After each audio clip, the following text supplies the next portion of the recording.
হিমচেঁচা তুষাৰৰ দৰে কাজিৰঙাৰ তৃণভূমিত এতিয়া শুভ্ৰতাৰ আস্বাদন। এক নয়নাভিৰাম দৃশ্যৰে উজ্বলি উঠিছে কাজিৰঙা ৰাষ্ট্ৰীয় উদ্যানৰ তৃণভূমি।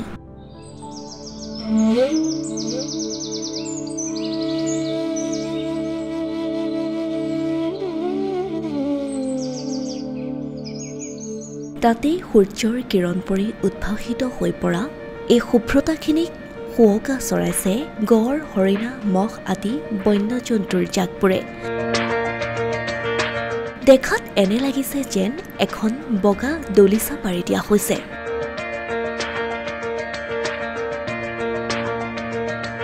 দেশ বিদেশৰ পৰ্যটকৰ বাবে এয়া এক স্মৰণীয় ক্ষণ। এই মনোমোহা দৃশ্য ৰাষ্ট্ৰীয় উদ্যানখনৰ বুঢ়াপাহাৰ বনাঞ্চলৰ। Absolutely, বুঢ়াপাহাৰৰ যেটো গ্ৰাছলেণ্ড এইটো বহুত ধুনীয়া ক'বলৈ গ'লে এইটো উলু ঘাঁহ যেটো কয় যেটো একদম মানে বগা বগা এতিয়া আহিছে। আৰু এই উলু ঘাঁহটো আমাৰ বহুত স্পেচিয়েল আমাৰ এই বেংগল ফ্লৰিকেন উলু ময়ৰাৰ কাৰণে।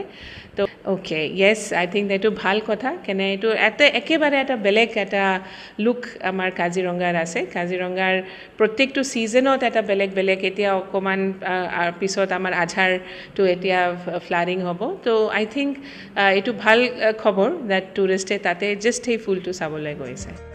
যোৱা ফেব্ৰুৱাৰী মাৰ্চ মাহত হোৱা কণ্ট্ৰল বাৰ্ণিঙৰ পাছত ৰাষ্ট্ৰীয় উদ্যানখনৰ মাজেৰে বৈ যোৱা মহাবাহু ব্ৰহ্মপুত্ৰৰ চাপৰি অঞ্চলত গজি উঠা ঘাঁহসমূহৰ মাজত ঠাই লৈছে উলুবনে। নতুনকৈ গজি উঠা উলুবনবোৰ ফুলিছে শৰতৰ কহুৱাৰ দৰে। কাজিৰঙা ৰাষ্ট্ৰীয় উদ্যানৰ বিভিন্ন এলেকাত এইদৰে উলু ফুলৰ প্ৰয়োভৰ ঘটিছে। কিন্তু কাজিৰঙাৰ বুঢ়াপাহাৰ বনাঞ্চলত বিস্তৃত এলেকা আৱৰি ফুলিছে উলু ফুল। আৰু এই উলু ফুলে এতিয়া দৃষ্টি কাঢ়িছে সকলোৰে, সৃষ্টি কৰিছে মায়াবী পৰিৱেশৰ।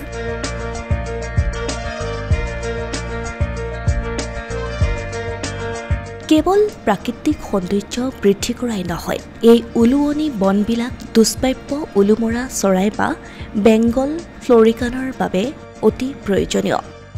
এই উলুবন হৈছে সিহঁতৰ আৱাসস্থলী। সেয়েহে কাজিৰঙাৰ এই অঞ্চললৈ এই দুষ্প্ৰাপ্য চৰাইবিধৰ আগমন ঘটিছে।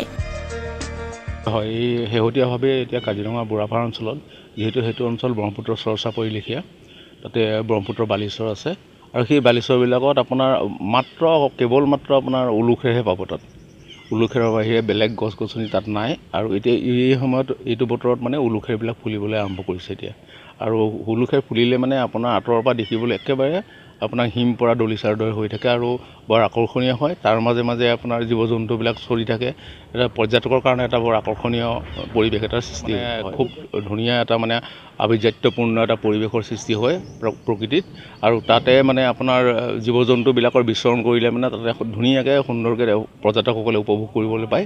সেইটো এটা ভাল মানে পৰ্যটকসকলৰ কাৰণে আকৰ্ষণীয় হৈ পৰিছে। অৱশ্যে এনে মায়াবী পৰিৱেশ উপভোগ কৰাৰ সৌভাগ্য সকলো পৰ্যটকৰ বাবে সম্ভৱপৰ নহ'ব, কিয়নো অহা 19 মে'ত অন্ত পৰিব ৰাষ্ট্ৰীয় উদ্যানখনৰ 2024-25 পৰ্যটন বৰ্ষ।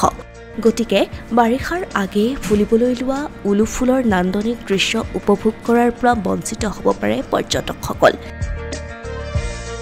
অসমীয়া প্ৰতিদিন ডিজিটেল সংবাদ, কাজিৰঙা।